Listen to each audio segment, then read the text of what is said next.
Hello, this is group 10 for Psychology and Media, and today we'll be talking about the movie Pan's Labyrinth by Guillermo del Toro, I believe. Um, so first we'll start with talking about the music that was used in the movie. Um, what I found was like there was like just an orchestra score like playing throughout the movie. And then there was kind of like this theme of the captain like playing on the radio like as he got ready, playing like upbeat music, which is like really contradictory to like his personality because he was like really evil, but he was always like playing like happy music, um, like when he was like on his own. Yeah. Yeah, it was like somber music, like very dramatic sounds, and I feel like that was kind of like what was going on throughout. So yeah, I also noticed with the music that they had the same type of music played at the beginning when it came to Ophelia and the Fawn, and when it also came to Ophelia and her mother as well. Yeah, I recognize that part too. It sort of reprised itself at like the pivotal moments when it came to Ophelia and when she discovered the underworld, and I think when she died at the end, the same musical part played. So that was interesting.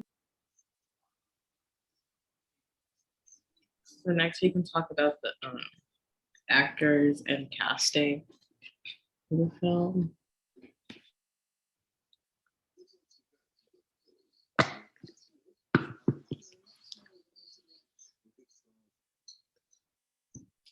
Well, from what I can see, well, the captain, like kind of early on in the movie, you can kind of see that he seems to be like this controlling um, character figure. And then just like as the film goes on, you see like it progressively worse, just in like his treatment of Ophelia and those who kind of like turn against him. yeah, he was really evil, and it really, like you said, it really progressed to get worse. And like I feel like his actions were more like evident because like the scene where they had like the dinner and how he just act towards Ophelia's mother, I forgot her name, but yeah, he was horrible. And Ophelia, like what I noticed about her character, like she was definitely like very curious, and I feel like she definitely didn't feel like she belonged. Cause I don't like the whole little thing, like how she was like the princess, supposed to be the princess of the underworld. Like, I don't know if that was more so like actually what it was, or it was just more so like her just wanted to escape to the fantasy from the fantasy of like her how her life was. But yeah, she was very curious. Definitely kind of like, I guess you could say like her character was um self-sacrificing.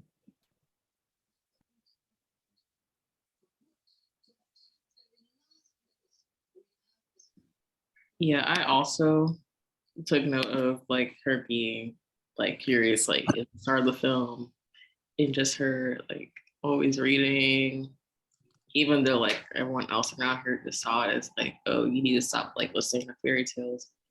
She was still kind of just like off in her own little world. Um, you know.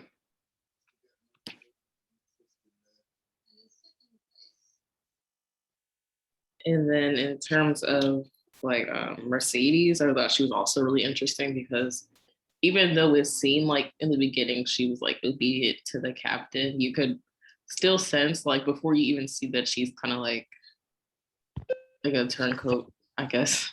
You can see that she doesn't really necessarily like agree with everything because she always kind of had like this look where it was like she never really liked him that much, and she was like one of the only people in like that whole like palace thing, I guess, that kind of listened to Ophelia.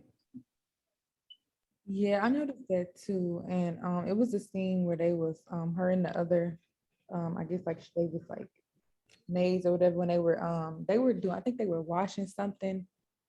That scene kind of like was the, I guess, like the point where you could see that she was more so like her own person, like she just wasn't really following, you know, what the captain said or what was expected of her. Like she had different views from what was going on.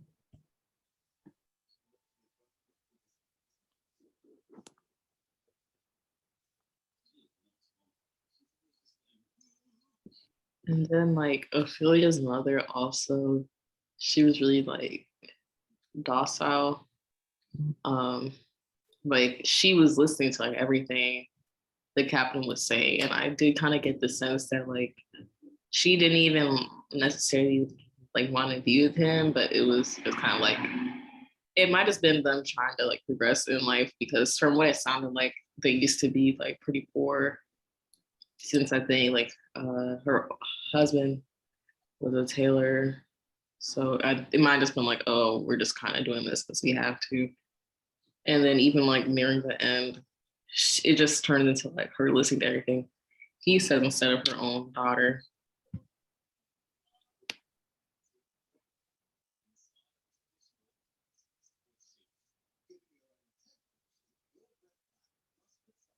We can move on to the editing and the camera work that was used. I noticed when the editing, like throughout the whole film, like basically like had an orange tint placed on it. In my opinion, that's what I seen. But then I also noticed the changes, like they'll go from the orange tint to like these blue hues going on. And I picked up that the blue hues either come on right after not a like not a really violent scene, but after like little fight happening, or the blue hue comes on when it's about to be something very peaceful, very relaxing. You know what I'm saying? Yeah, I noticed like a yellowish orange tone as well, and then like a blue lighting. Yeah, like especially like near like at the end of the movie when Ophelia had got shot, it was like this really like drastic contrast between like her like red blood and then like the whole scene being kind of like blue. I thought that was kind of interesting. And then like when it turns yellow as she like returns back to like her kingdom at the end of the film. Um, and then there were also like a lot of aerial shots used. Uh, I don't know. I noticed that as well, especially like when in the beginning it was like following like the fairy's point of view, and the fairy was kind of just like watching her. And you can even the certain angles that they hit, like with the fawns talking, like depending on who's talking to what character, depends on how the angle's gonna hit up as well. Like if the fawn's talking to Ophelia, the camera angle's like looking down in a way. And the same thing, like reverse, if Ophelia's like looking up to talk to him, to the fawn, the angle's gonna be up because she's, you know, the fawn's taller than her or whatnot. That as well.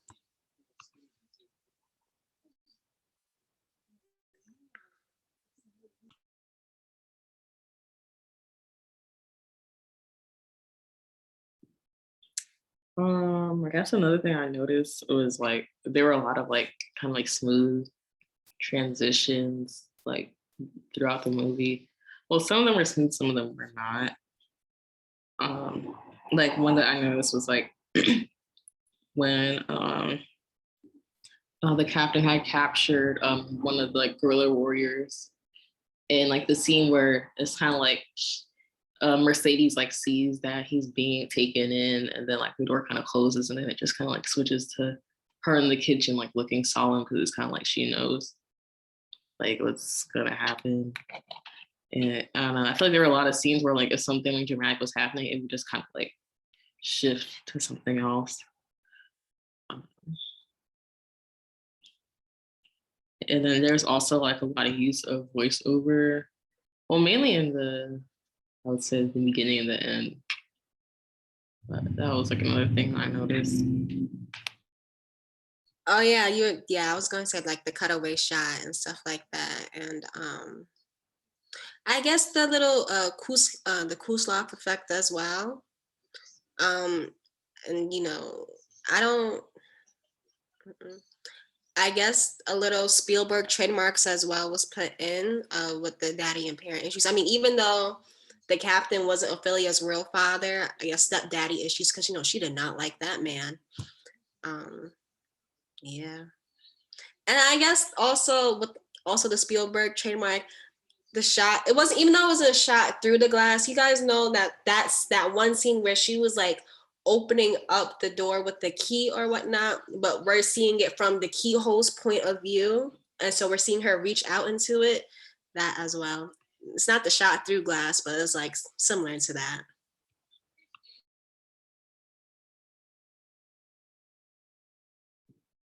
Okay, so we can move on to the script.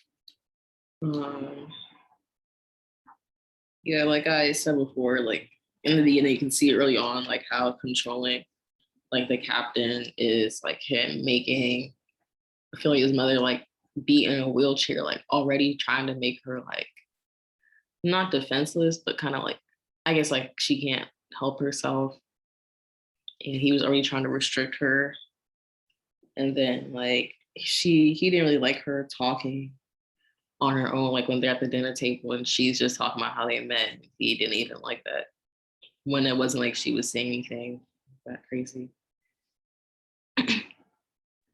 Yeah.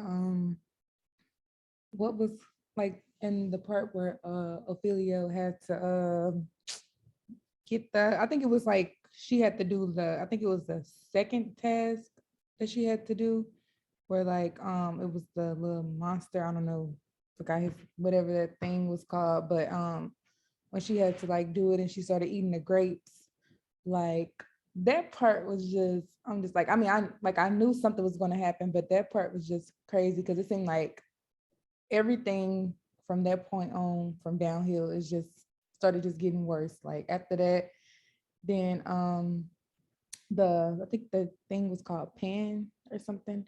Yeah, he said that now she couldn't, be the princess and stuff like that. And then that's just when stuff started getting worse. Like she had to try to basically save her brother because from the captain and Pan, and then it's just like it was just, I feel like after that everything just started just happening so fast, so quick. Yeah, I was honestly confused on why she started eating the grapes. I'm like, I don't know why she wasn't listening. When I feel like he made it very clear not to eat them.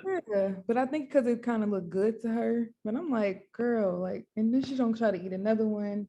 And she's showing the little fairies. I'm just like, she just it's done at this point. Yeah, that scene got to me too, because it's like, Miss Ophelia, one job and one job only, and you failed at that one job, and you merely escaped, Miss Girl. You merely escaped with the loss of two fairies. Come on now. But then also with the dialogue, I would say it does kind of follow like the more of the traditional view of how men and women are supposed to, not how they're supposed to talk to each other, but how they did talk to each other way back when, because they brought up some the res and stuff like that. So it gives like the time period of communism in a way, I believe. And those men, they were real rude to their wife. So I guess the captain definitely fulfilled his role of being the ain't sugar honey iced tea father and type of husband.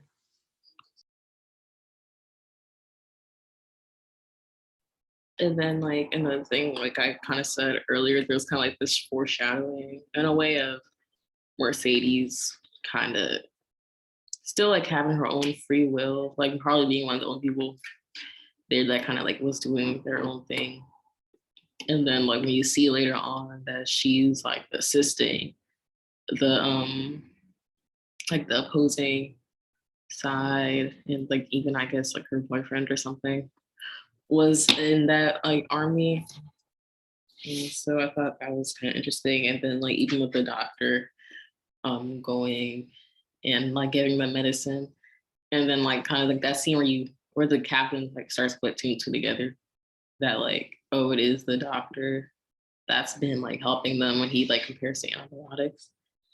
Um and then like even the way like he was threatening Mercedes, and like, he was basically saying that like he knew that she was the one that like opened the doors, like all the weapons and things like that. And he's telling her, "Oh, be careful." And then he puts the music on again, which I thought was kind of interesting because like he would turn it on when it was like he was kind of like trying to like relax or like seem at ease. Even though, if anything, it made him seem more menacing that he just like randomly turned on the radio after she had got caught up.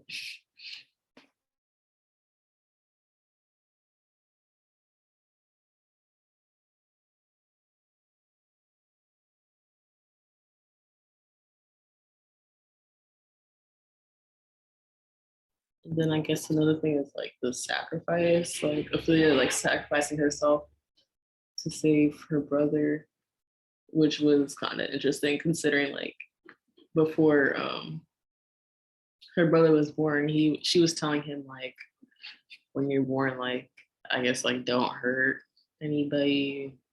Who was saying like don't hurt her mother, something like along those lines. So it was just kind of interesting how in the end it just turns out being like she's the one that's like trying to protect him,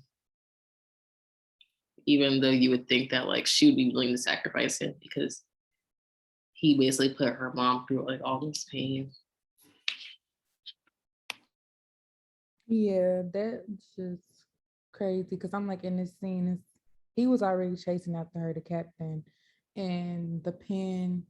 He didn't really like. He was like, oh, basically, he was gonna try to kill the baby. Like he talking about little blood. No, he was gonna kill the baby. So it's like she didn't really have no choice at that moment. It's either like she was gonna die or the baby was gonna die or they both was gonna die. So it's like she had to think quick.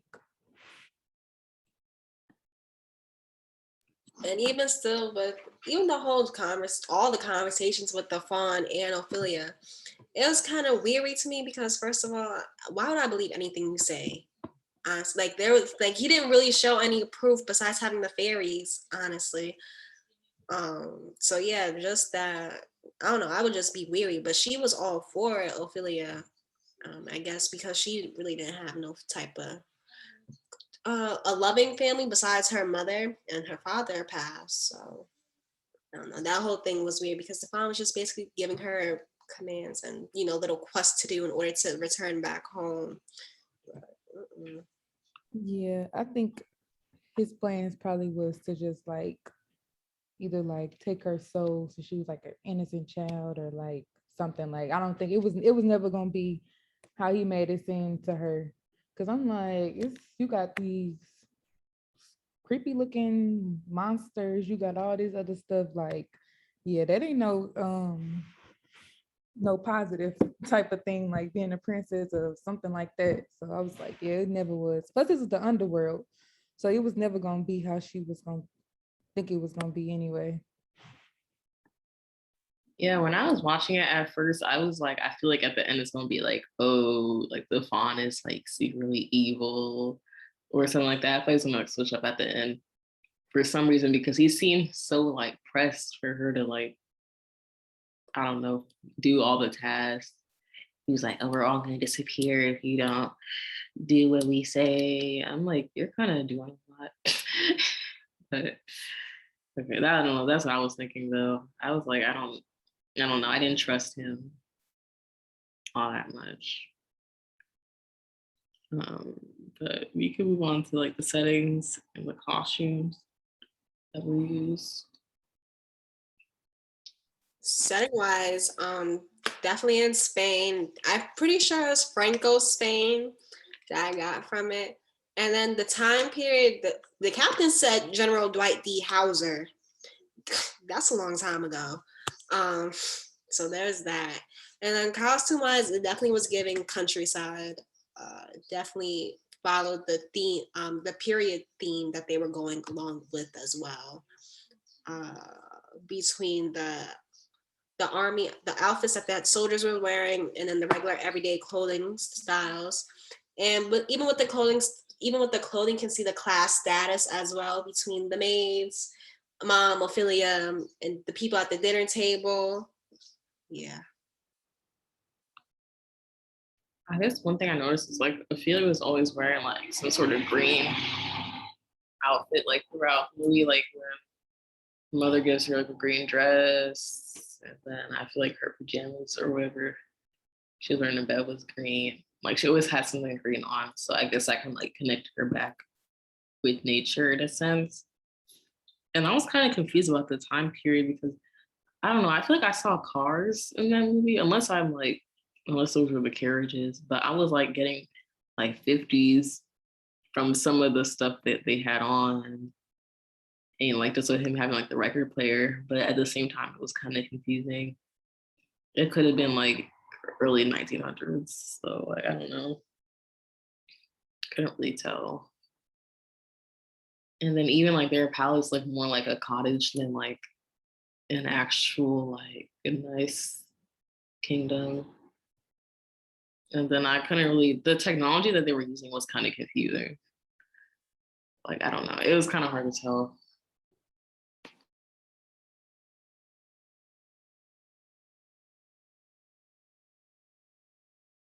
And then finally, we can talk about the psychological impact film had.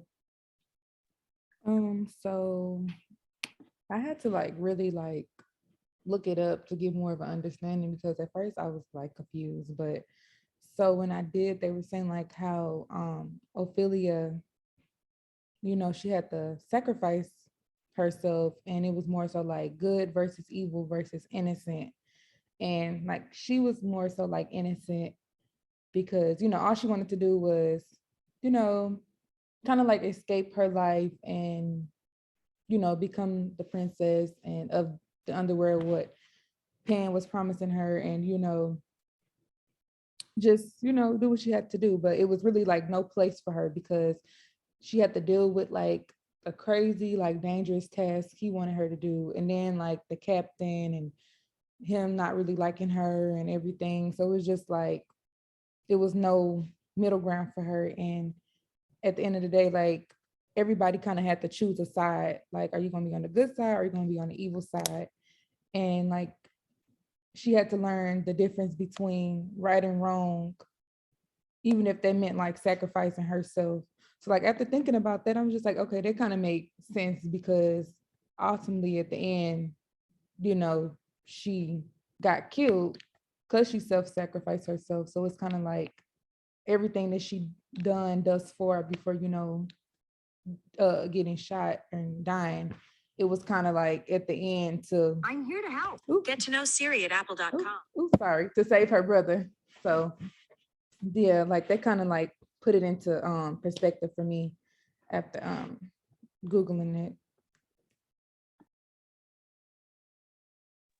I would say like one thing I guess I noticed was kind of like throughout the movie was like this constant like, I don't know, like just seeing like women as being like kind of below the men.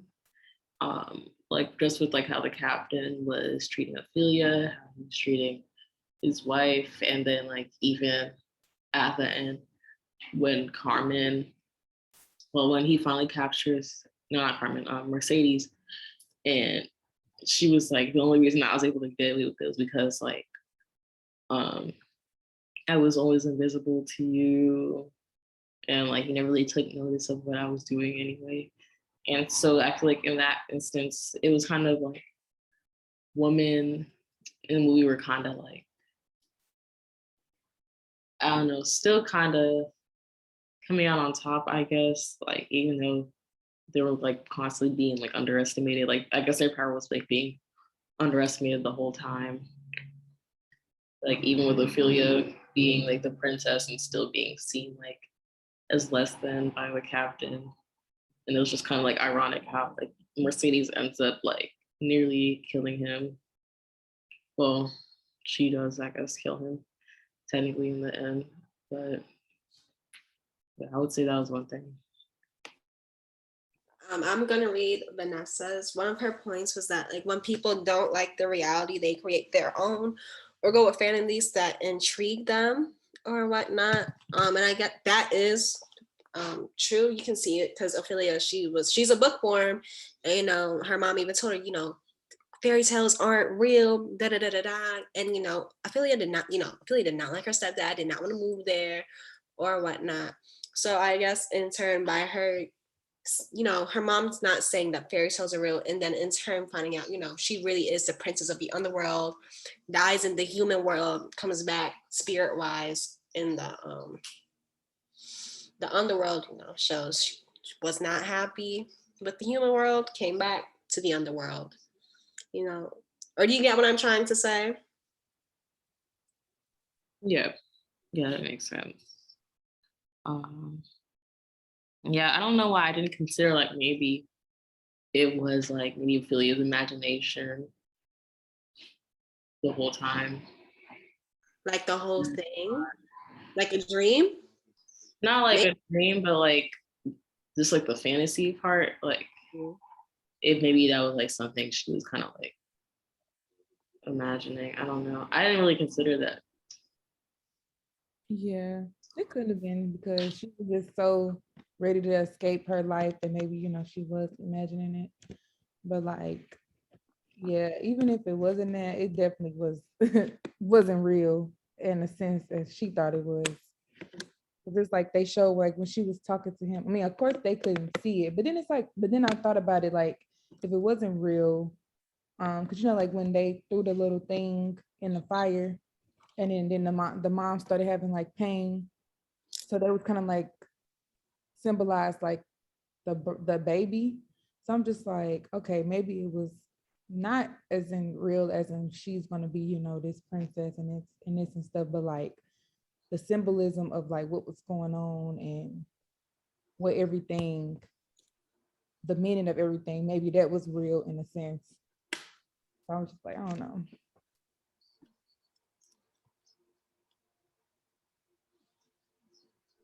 Yeah, I don't know about that part either. I'm like, I guess that seemed like some sort of witchcraft that she was doing. So yeah, I don't know. Anything's a possibility though. I guess if no one has anything else, I guess we can wrap up. Overall, this was an interesting movie, I guess. um, yeah. I don't know. Like one thing that was weird to me is like it kind of gave off the vibe of being a kids movie, but it obviously wasn't. So that was like one thing that was kind of like weird to me. I guess it shows like fantasy doesn't necessarily have to be like I don't know, like all like nice stuff. Yeah, definitely it was more interesting than I thought it would have been. But because it had some like parts where I was like, okay, like I wouldn't say overall it was a boring movie, but it definitely just had like a lot of stuff going on, and then it being in a different language, you definitely had to like pay attention to what was being said and everything, because like what was being said was more than like what was happening. Like it was a lot happening, but like what they were actually saying was like a lot as well. So it's like, if you weren't really paying attention, you probably would be like lost. Yeah, and even so, then like going back to what Cass said, it being fantasy but not being for children per se, because like that one creature who had the eyes in his hand, that's not kid friendly at all. He surely was eating them kids alive. Okay, so definitely does show the fact. Maybe they made it fantasy to help keep us intrigued.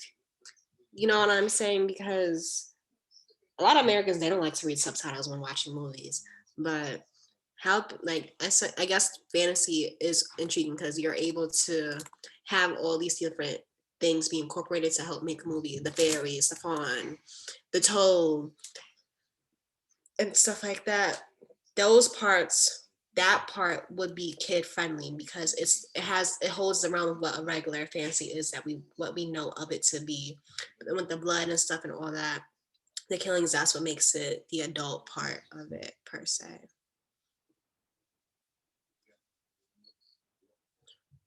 It was interesting. It wasn't boring. Yeah, I agree. Um, yeah, let's say that pretty much wraps up our Deconstruction. Thank you.